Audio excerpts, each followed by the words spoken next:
Buenas, buenas, ¿cómo están? Esperamos que muy bien. Nosotros en este espacio que nos alberga ya hace un tiempo, que es el Mercado Norte. Que nos alberga, qué formal, Sí, qué formal que te viniste, nos alberga. ¿Cómo seguimos después de la alberga? Bueno, contá, ¿a qué vinimos? Contamos que vinimos a hablar del cuento hoy, para traer algo nuevo, algo diferente, un género que no habíamos abordado todavía. En principio queríamos comentar algunas cuestiones en relación al cuento, ¿no? Porque tenemos la sensación de que es un artefacto narrativo que tiene mucha más complejidad que la novela, por ejemplo. Sobre todo para el escritor. Y esto lo dicen no solo los cuentistas, sino también los novelistas. Hablan de esa dificultad. Y de un género que, por otro lado, tiene una tradición mucho más larga. ¿Por qué? Porque uno podría imaginar el nacimiento de la literatura en forma de cuento. Quizás con alguna historia que ha contado algún hombre primitivo alrededor de un fogón. Una noche después de una cacería. Sí, de cómo cazó al mamut. Exactamente. Sí. O sea que podemos pensar en ese inicio. Y que es lo más ligado a la oralidad a la vez. Además. Entonces, bueno. De todas maneras, esto no se trata de un conflicto entre géneros. Para no nada. Venimos a generar comparaciones. Pero sí decir que es cierto que el cuento se dice que es un mecanismo de relojería. Porque todo es tan comprimido ahí, la información debe ser la justa y no permite digresiones como la novela, en donde nosotros encontramos en la novela muchas veces momentos que la tensión puede bajar, pero después se retoma. El cuento es como que tiene que mantener por su estado compacto. Claro, en el cuento lo ideal es que la tensión vaya en un creyendo, digamos, ¿no? Siempre un ascendente de esa tensión hasta el final, que cuanto más explosivo, mejor. Por otro lado, hay como una máxima que en relación al cuento, que dice que en el cuento no debe sobrar nada. Viene a hablar un poco del rigor de la escritura del cuento. Ni faltar nada. Que eso es lo complejo. Claro, pero por ejemplo, en la novela se suele decir que no debe faltar nada. En el cuento es cierto, lo esencial tiene que estar. Obvio. Pero uno no tiene que irse por las ramas, por decirlo de algún modo. Por eso hablábamos de la dificultad de escribir un cuento, ¿no? Exactamente. Bueno, y por otro lado, perdón, esto que a veces decimos, bueno, el cuento da mucho en el poco tiempo de lectura que implica, cuánto da al lector, cuánta satisfacción brinda, a diferencia de una novela que por ahí, con muchas horas de lectura, te termina, cuando uno la concluye, sumiendo en una especie de duelo, ¿no? Porque vos ya pasaste mucho tiempo en esa historia. Exactamente, te acostumbraste a esos personajes. Pero bueno, son experiencias diferentes. Por eso decimos, no venimos a confrontar, porque si no esto sería un duelo. Sí, venimos a confrontar, venimos a pelear. Géneros. Bueno, pero vamos a lo importante. ¿A quién trajimos para hablar del cuento? ¿O quién nos va a contar en este encuentro? Será Saki. Exactamente. Saki. En este libro, que es una antología de 16 cuentos, de sus diferentes libros de cuentos, de la editorial Eneida. Bien. Saki es un seudónimo, en realidad. El escritor se llamaba Hector Hugh Munro, según la pronunciación. Munro. Munro decimos nosotros, exactamente. Nació en Birmania, que era una colonia británica en ese momento, en 1870. Y tuvo la mala suerte de quedar huérfano a los 2 años. Lo crían, o sea, lo mandan a Inglaterra a esa edad para que lo críen 2 tías aparentemente solteronas, bastante mal llevadas. Sí. Así que tuvo una infancia difícil el pobre Saki. Poco feliz. Poco feliz. Y después vuelve a la Birmania, pasa un tiempo trabajando para la policía. Y finalmente regresa a Inglaterra por segunda vez, digamos, y se hace corresponsal, se hace periodista en la zona de los Balcanes. Él escribió 4 libros de cuentos entre 1904 y 1914, pero también tiene 2 novelas y 3 obras de teatro. Y lo llamativo es que al comenzar la Segunda Guerra Mundial, él se enroló en la guerra y allí murió. Bueno, ¿y por qué lo recomendamos? ¿Por qué elegimos a Saki? Bueno, Estudió usted porque la veo muy atenta al apunte. Sí, yo no pero sé si Porque No sé si va a probar hoy. No queremos perdernos de nada. Pero primero vamos a decir que son cuentos muy ágiles, de una lectura atrapante. Si bien a nosotros no nos gusta decir esto de fácil lectura, pero sí hay algo de fácil lectura en el sentido de que nos mantienen en vilo, en realidad. Y si bien decíamos esto, ¿viste? No son todas obras maestras estos 16 cuentos, pero los 16 cuentos, doy mi palabra, que no hubo uno que me dejara como, bueno, indiferente, que lo tuviese que cortar por aburrimiento. Quiero decir que sí, que son eso, ágiles y atrapantes. ¿Camarógrafas tenemos habilitada la tercera cámara o...? Bien. No, porque en un momento, perdón, esto es... Bueno, dale. Porque nos habían clausurado una cámara, pero ahora la hemos recuperado, la recuperamos, perfecto. Bueno, Saki demuestra gran capacidad para el disparate, podría decirse, sí. ¿No? Hace que lo inverosímil se torne totalmente verosímil, lo narra con mucha soltura, con mucha agilidad. Son cuentos muy llevaderos, digamos, uno llega fácilmente al final. Sí. Y como tirado de una soga, porque estás tentada, no, Rosario. Me río cuando te veo. Te reís. Bueno, y también genera mucha ansiedad en el lector, ¿no? Hay una tensión que se mantiene en los cuentos y de hecho me diste el pie para hablar de los finales de los cuentos. Ajá. Porque los finales son muchas veces inesperados, se generan giros en donde terminamos los lectores conociendo más que los personajes. ¿Cómo era eso que vos me dijiste hoy a la mañana? Claro, no, yo lo que decía era que Saki tiene como... que esto por ahí es del siglo pasado, es decimonónico, por decirlo de alguna manera, esa forma de narrar, en donde hace partícipe al lector de las distintas intrigas que se van tejiendo entre los personajes. Los personajes desconocen un montón de cosas que el lector sí sabe y que maneja.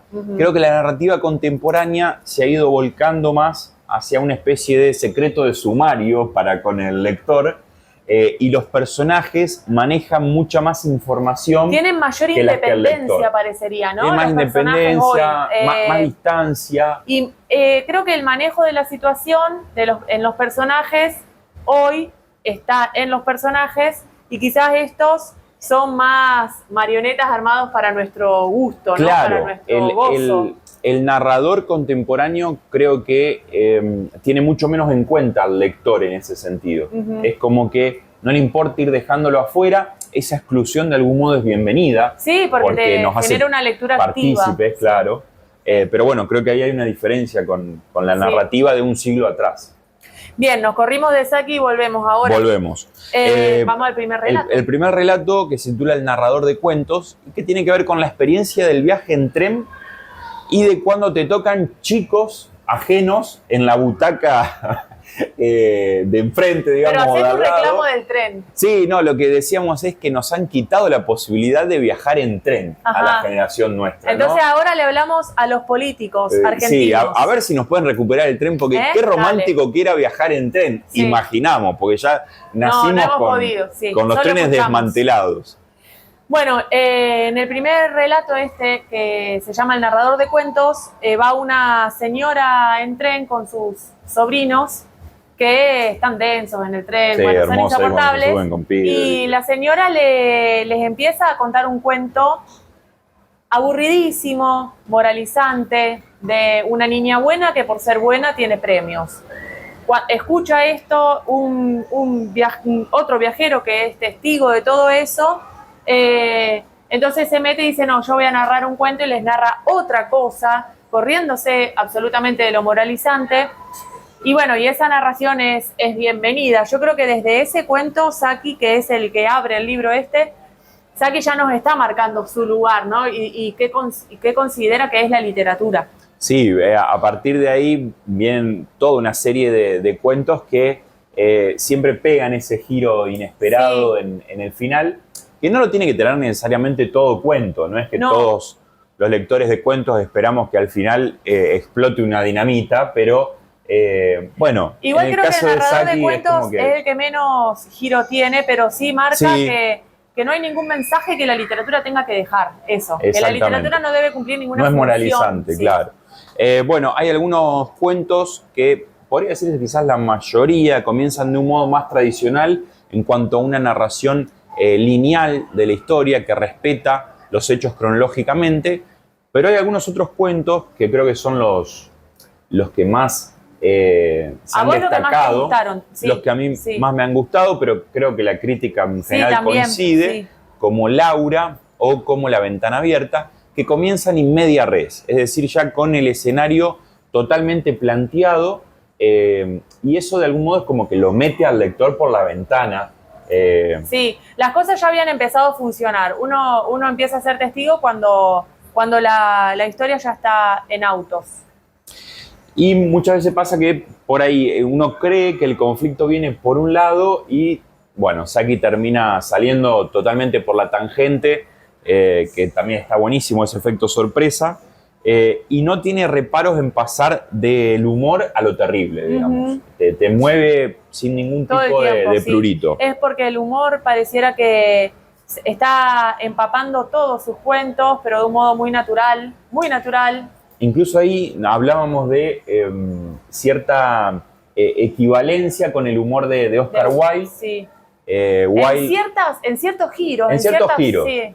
Creo que la genialidad de Wilde era más constante, lo de Saki eran por ahí más chispazos, pero Oscar Wilde fue 20 años mayor que Saki y podríamos suponer que hay como una admiración por el poeta irlandés de parte de Saki, que quizás lo tomara como un maestro más, ¿no?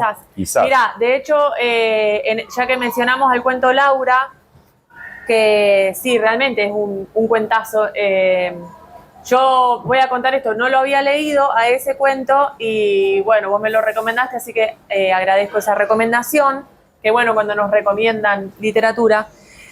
Dentro de ese cuento hay una frase, solo para mostrar esto del humor, que dice en un personaje: su padre vive en West Kensington, pero creo que es cuerdo en todo lo demás.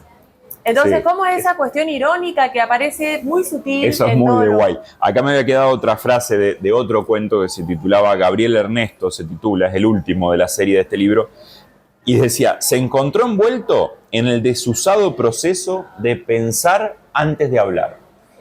Eso me recordó mucho a Wilde, digamos. Bueno, los cuentos sí están en un ambiente victoriano, el tema de la campiña, las tertulias. La casa, habla mucho de la cacería como entretenimiento, cosa que hoy queda bueno, la hermoso. actividad de la casa está en La Ventana Abierta, que es el cuento, claro, podríamos decir, uno de los tradicionales de Saki. Célebre, sí. Todo pasa por esto de la casa. Y también hay mucho del relato enmarcado, es decir, la historia dentro de otra historia, que es un procedimiento que en la narrativa ya tiene muchísimos años. Uno puede pensar, el ejemplo paradigmático vendrían a ser Las Mil y Una Noches, como relatos dentro de un relato mayor. Bueno, Saki juega mucho con esta técnica. Pero siento que por ahí la técnica la utiliza más como algo para cómo comenzar, como una excusa para, para contar. Totalmente, sí. Pero pasa mucho que los cuentos comienzan como diálogos entre dos personajes y la anécdota esa va a ser el cuento, en realidad. Y después tenemos, bueno, temáticas de las más variadas. Hay relatos fantásticos que se meten con el lobizón, por ejemplo. Hay otro que hace una crítica a la actividad artística, a la plástica. O sea, los temas son la reencarnación, muy variados. Lo fatal del destino. Bueno, la verdad es que es sumamente recomendable Saki. Para quien no lo haya leído y también para quien sí ya habiéndolo leído, es un autor que se banca la relectura. Se banca, y eso, totalmente. Bueno, es lo que habla de la calidad lo de máximo un autor. Que un escritor puede aspirar. Y frases, bueno, que decíamos, hace reír, digamos. Por ejemplo, hablando de un hombre, hace este comentario: su porte tampoco sugería la clase de hombre a quien las mujeres están dispuestas a perdonar un alto grado de retraso mental. por ejemplo, o describiendo un hombre, ¿no? Tiraba. Sí. O sea, uno se ríe leyéndolo, la verdad. Después que... tenemos, por ejemplo, por regla general, los enfados de Lady Anne se volvían verbales y pronunciadamente deslenguados tras 5 minutos de mutismo introductorio. Siento que ahí nos saca la ficha a full, Sí, ¿viste? Nos sí. saca la ficha Como si a te las conociera, mujeres, como, porque vos tenés sí, mucho de así. eso de. Y después. Hasta que explota y. Bueno, sí. es un caos. La casa Bueno. es un caos. Bueno, en fin. ¿Cerramos? Sí, cerramos. Con Saki. Agradecemos que hayan llegado hasta acá. Estamos dan muy like. contentos de presentar a este nos enorgullece presentar a Saki. Sí, porque es un tipo que te deja bien. Sí, te deja bien, hace te deja quedar bien. Creo que hubo ese ánimo contagioso en él. Sí. Bueno, nos vemos el próximo micro. Nos Gracias. vemos. Muy bien.